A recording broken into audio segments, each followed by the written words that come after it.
বহিষ্কারের পরে দুর্নীতির অভিযোগে সরব হচ্ছেন ঋতব্রত বন্দ্যোপাধ্যায়। দলে প্রতিবাদ করার জায়গা নেই এই অভিযোগ যেমন তিনি করেছেন, তেমনি বলছেন উপস্থিত নেই এমন বিধায়কদের সই রয়েছে, আর সেই অভিযোগই তিনি জানিয়েছেন। স্পিকারের কাছে অভিযোগ জানিয়েছেন, কারণ স্পিকার কোনো রাজনৈতিক দলের প্রতিনিধি নন, তার ঊর্ধ্বে, সেই কারণেই তারই অভিযোগ জানানো।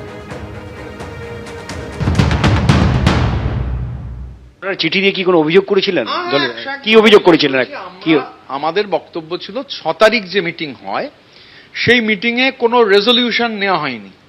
19 তারিখ অ্যাটেন্ডেন্স দেওয়ার সময় বলা হয় যে 6 তারিখ, মানে ডেটটা লিখুন 6 তারিখ। তো 19 তারিখ সই করা হচ্ছে, কিন্তু বলা হচ্ছে ডেট। এত নৈতিকতার কথা। 19 তারিখ সই করতে বলছে, বলছে যে 6 তারিখে সই করুন।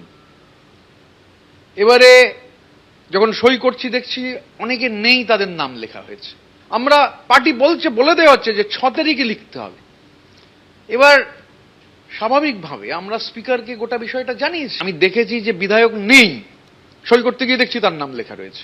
তারপরে খেয়াল করে দেখলাম ওই ক্যামাক স্ট্রিট কোম্পানির কিছু যারা চাকুরিজীবী, অনেকে চাকরির মধ্যে চলে গেছে। সই করলো ওইগুলোতে?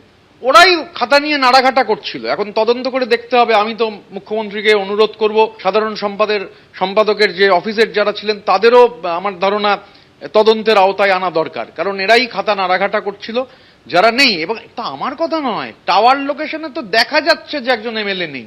শুধু নিজেদের হুইমস অ্যান্ড ফ্যান্সিজ সেগুলো চরিতার্থ করতে গিয়ে এই কাণ্ড ঘটানো হয়েছে। তা কাউকে না কাউকে, somebody has to bell the cat.